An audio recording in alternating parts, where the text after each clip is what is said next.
చూస్తే అధ్యక్ష మాట్లాడితే ఎక్కడ అప్పు ఉంది 10 కోట్లు మేమేదో తప్పు చెప్పామని మాట్లాడుతున్నారు. మంత్రి గారు చాలా స్పష్టంగా చెప్పారు.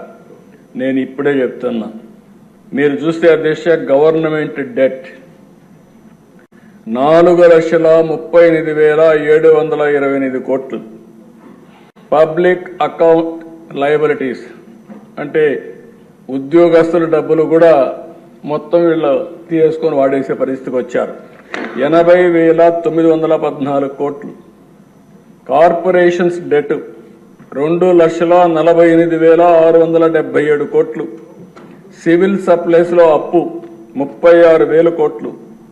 డ్యూ టు పవర్ సెక్టర్ లో వాళ్ళకి ఇవ్వాల్సింది 34,267 కోట్లు. Outstanding dues to vendor schemes కి ఇప్పుడు బకాయిల దిశ మొత్తం కాంట్రాక్టర్ అందరికీ 1,13,244 కోట్లు. అదే మరి ఉద్యోగస్తులకు ఇవ్వాల్సింది ఇమీడియట్ గా 21,980 కోట్లు. Non contribution of sinking fund కింద 1,191. ఇవన్నీ కలిపితే 9,74,556 కోట్లు ఇప్పుడు తేలిన అప్పులు.